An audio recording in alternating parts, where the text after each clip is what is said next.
बिस्मिल्लाहिर्रहमानिर्रहीम। अस्सलामु अलैकुम। वीडियो लेक्चर के हवाले से second year commerce subject commercial जोग्राफिया चैप्टर नंबर 8 चल रहा है एग्रीकल्चर, और इसका आज लेक्चर नंबर 35 है। Differentiate between subsistence farming and commercial farming. ये हमने पिछले लेक्चर में पढ़ा था। फॉर्म्स और काइंड्स ऑफ फार्मिंग, मुख्तलिफ जो है ममालिक में, मुख्तलिफ पूरी दुनिया के मुख्तलिफ ममालिक में जो मुख्तलिफ तरीक़े काश्त इख्तियार किए जा रहे हैं, उसमें से जो हमने 9 मेथड्स पढ़े थे, 9 टाइप्स के पढ़े थे।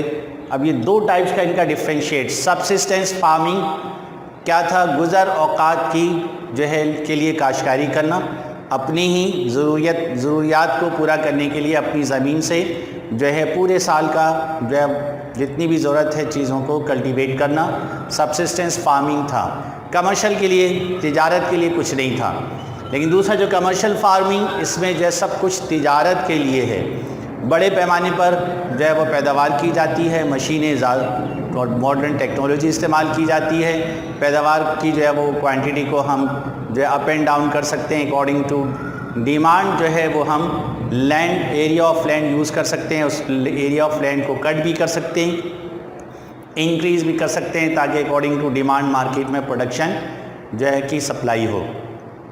तो हम यहाँ देख लेते हैं, ये सारे डिफरेंस थोड़े से सामने नज़र आ रहे हैं। It provide crops for use for farmer family only, not for earning profit. Subsistence farming में सिर्फ जो किसान है, जो ज़मींदार है, उसके अपनी घरेलू ज़रूरियात के लिए जो है वो काश्तकारी की जाती है, अनाज काश्त किया जाता है। तिजारत के लिए मुनाफा कमाने की गर्ज से बिल्कुल नहीं होता। जबकि कमर्शियल फार्मिंग का मकसद ही जो है वो कल्टीवेशन करके, अनाज को काश्त करके उसको तिजारत करना, मुनाफा कमाना। It provide crops for earning profit. ये खालिसतन मुनाफा कमाने की गर्ज से ही, मकसद ही इसका ये होता है कि बड़े पैमाने पर जो है वो काश्त करके मुनाफा कमाया जाएगा। It is small scale. ये छोटे पैमाने पर होता है। किसी किस्म की मशीनें ज़्यादातर इस्तेमाल नहीं होती, वही पुराने तरीक़े इस्तेमाल किए जाते हैं। It is large scale. बड़ी बड़ी ज़मीनें, बड़ी बड़ी क़ितात जिसमें modern technology and machines and techniques and technology use की जाती है। फिर many crops for family use. बहुत सी चीज़ें जो है वो अपनी ज़मीन पर थोड़ा सा हिस्सा जो है उस पर गंदम काश्त कर ली, थोड़े से हिस्से पर जो है वो मकई काश्त कर ली, थोड़े से हिस्से पर जो है वो और दीगर चीज़ें काश्त कर ली, कुछ सब्ज़ियाँ काश्त कर ली, कुछ फल काश्त कर लिए। हमारी फैमिली की ज़रूरियात के लिए जो चीज़ें हैं वो अपनी ज़मीन पर काश्त कर ली। लेकिन इसमें कई चीज़ें काश्त की जा रही हैं। यहाँ पर क्या है? Cultivate only 1 crops for profit earning. बड़े बड़े ज़मीनों पर एक ही किस्म की जो है काश्त, दूर दूर तक जो है गंदम के ही पौधे लगे होंगे। कपास काश्त की जा रही है तो दूर दूर तक जितनी भी ज़मीन है सब पर कपास के पौधे होंगे। तो जो है वो इसमें कई चीज़ें काश्त हो रही हैं और इसमें सिर्फ एक ही चीज़ जो है काश्त हो रही है। यूज़ ओल्ड मैथड्स, टेक्नोलॉजीज़, नई टेक्नोलॉजी नहीं है, पुराने तरीके जो है दकियानूसी तरीके इस्तेमाल हो रहे हैं। लेकिन इसमें जो है वो use modern methods, machines and technology and techniques, जदीद किस्म की जो है मशीनें इस्तेमाल की जा रही हैं, जदीद किस्म की खाद इस्तेमाल की जा रही है, और जो है वो आर्टिफिशियल फर्टाइल यूज़ की जा रही है, जिसमें खाद तो मुख्तलिफ 3-4 किस्म की फिर इस्तेमाल करनी पड़ती हैं। लेकिन उसमें प्रोडक्टिविटी ज़्यादा होती है, जल्द जो है वो जो है फसलें बढ़ जाती हैं। लेकिन इसमें जो है नेचुरल फर्टाइल यूज़ की जाती है, कुदरती खाद इस्तेमाल की जाती है, जिसमें तमाम एलिमेंट शामिल होते हैं। एक ही खाद में सारी चीज़ें मिल जाएंगी। 5-6 किस्म की खादें जो इस्तेमाल नहीं करनी पड़ेंगी, जिसमें अलग अलग एलिमेंट्स होते हैं जो आर्टिफिशियल में। लेकिन ये देर पा होती है, देर से जो इसका असर होता है तो ग्रोथ जो है वो ज़रा स्लो होती है। तो ये भी फ़र्क हो गया।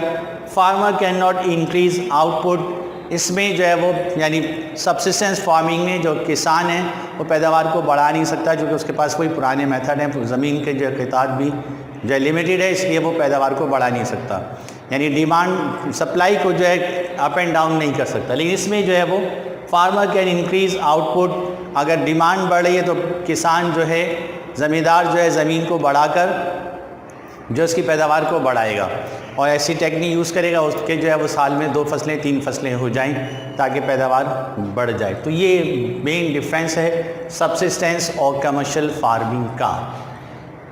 ये सवाल भी अक्सर आता है। Next, farming is not practice in polar and desert reason.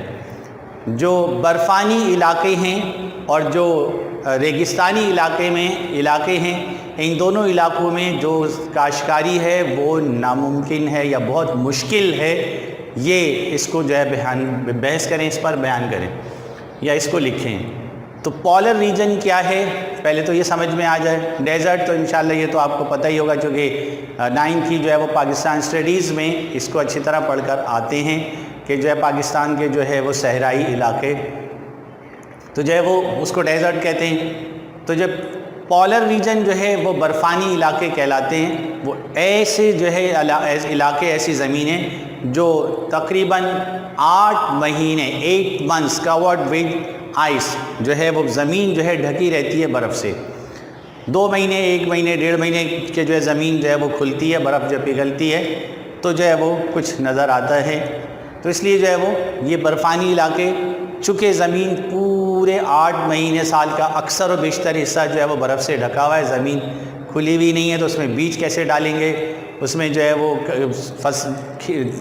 यानी हल कैसे चलाएंगे, उसमें कैसे मेहनत होगी, पानी कैसे देंगे, और जो है वो इंतहाई सर्द तरीन इलाके होते हैं। तो इस लिहाज से जो है वो वहाँ पर काश्तकारी नामुमकिन है। और शदीद सर्दी होने की वजह से जो है वो आबादी भी कम है।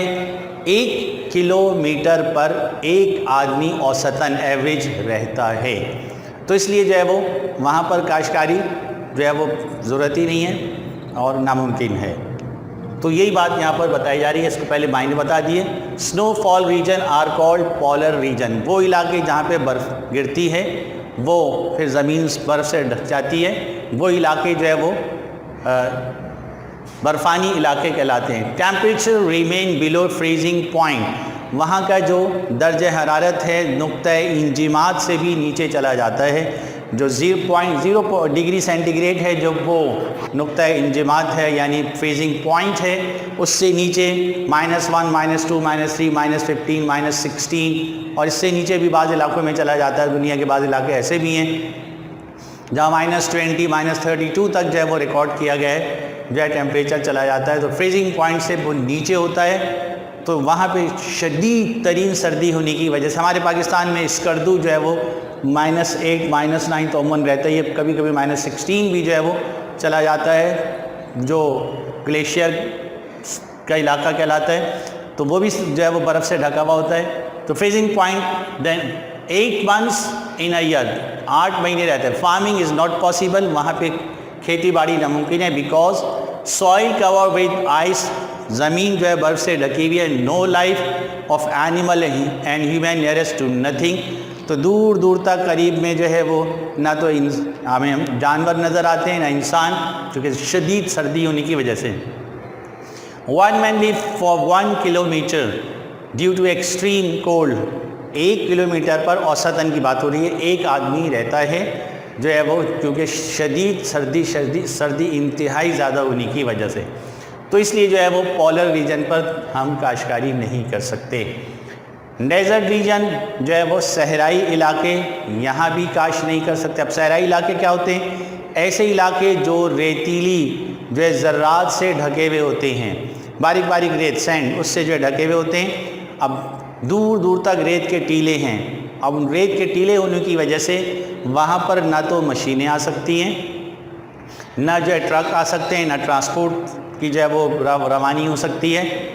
पानी भी दूर दूर तक नहीं है, और फसलों के लिए, खेती बाड़ी के लिए पानी है जो है बहुत अहम चीज़ है। पानी ही ज़िंदगी है इंसान की, जानवरों की और पौधों की।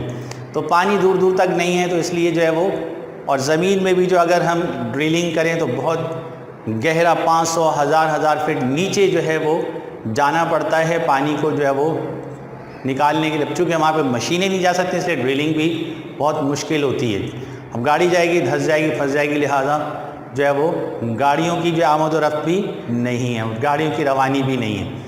बारिश भी जो है ना होने के बराबर, बहुत ही कम 10 इंच 12 इंच सालाना होती है, जिसकी वजह से जो है वो 1-2 दिन पौधे के जो है वो रहेंगे, फिर जो है वो उनकी लाइफ ख़त्म हो जाएगी। तो इसलिए जो है वो वहाँ भी जो है खेती बाड़ी नामुमकिन है। Desert region are those region cover with sand and without water, ऐसे इलाके जो रेतीली ज़र्रात से ढके हुए होते हैं और पानी उन इलाकों में नहीं होता। In desert region days are extremely hot, जो सहराई इलाके हैं दिन जो है इंतहाई गर्म होता है, इंतहाई गर्म 40, 45 और 50 डिग्री सेंटीग्रेड अमूमन औसतन रहता है, कभी इससे ज़्यादा भी 1-2 ऊपर बढ़ जाता है, कभी इससे कम भी, लेकिन औसतन ये बात की एवरेज हो रही है। In desert region days are extremely hot, temperature rise up to 50 degree centigrade but average 40 to 45 degree centigrade. The average rainfall below 10 inches, तो जो है वो औसतन बारिश जो है 12 इंच से कम, कभी 8 इंच, कभी 10 इंच, कभी 12, कभी 14, लेकिन एवरेज जो है वो 12 इंचेस ही रहती है। विच इज़ एक्सट्रीमली लो, जो पौधों के लिए बहुत ही कम है, बहुत कम है, इसलिए पौधे वहाँ पे नहीं उग सकते। The sunshine is bright and atmosphere all the time remain dusty due to sand, और सूरज की रोशनी इंतहाई ज़्यादा होती है, लिहाजा खुश्क हवाएं होती हैं और जो है वो रेतीली हवाएं होती हैं, और रेत जो है बाकायदा जो है उड़ती है, कभी जाना हुआ तो आँखों में भी जो है रास्ते में पड़ते हैं तो घुसती है। तो sunshine is bright and atmosphere all the time remain dusty due to sand storms, bushes of thick leaves and thorns, babuls trees are grown, झाड़ियाँ और मोटे मोटे पत्तों वाले जो है वो कांटेदार जो है दरख्त, बबूल के दरख्त वहाँ पे उग जाते हैं, क्योंकि ये ऐसी अल्लाह ताला ने इनमें ऐसी जो है सलाहियत रखी है कि बग़ैर पानी के जो है काफ़ी अरसे तक जा सकते हैं, और इनकी जो जड़ें जो हैं वो ज़मीन के काफ़ी नीचे तक चली जाती हैं और ख़ुद ही जो है पानी सक करती हैं और अपनी ज़रूरियात के लिए जो है वो तलाश कर लेती हैं। इनको पानी देने की ज़रूरत नहीं पड़ती। 1-2 दफ़ा बारिश गिरी और जब पौधे उगले और ज़मीन के अंदर की तेज़ी से जड़ें चली जाती हैं और जहाँ पानी होता है वहाँ तक पहुँच जाती हैं। तो यही बात यहाँ पे सामने आ रही है। Plants are capable to extract food from the ground, पौधे इस काबिल होते हैं कि ज़मीन के अंदर से अपने पानी जो है ख़ुद जो हासिल कर लें। themselves, the roots of plants deepen down underground for search of water, कई नीचे तक ज़मीन के अंदर जो इनकी जड़ें चली जाती हैं और जो है वो पानी ख़ुद जो है तलाश कर लेती हैं अपनी जो है वो बका के लिए। तो ये कांटेदार दरख्त, झाड़ियाँ और मोटे मोटे पत्तों वाले दरख्त ये तो उग जाते हैं, लेकिन जो है वो जो अनाज है, जो खेती बाड़ी है, जो हमें ज़रूरत, हमारी ज़रूरत की चीज़ें, वो वहाँ पे हम काश नहीं कर सकते। ये सारी जो है वो इन वजूहात की बिना पर जो सामने है। तो ये क्वेश्चन जो है बहुत इम्पॉर्टेंट है, अक्सर आता है, जो अमूमन बुक एक आध बुक में जो है वो बहुत मुश्किल से मिलेगा, थोड़ा सा मिलेगा, लेकिन ज़्यादातर बुक्स में ये नहीं है, लेकिन आता है। इसलिए इस पर खूब तवज्जो देकर इसको याद करें। इंशाल्लाह इसी चैप्टर कंटिन्यू है, बाकी नेक्स्ट लेक्चर में। अस्सलामु अलैकुम।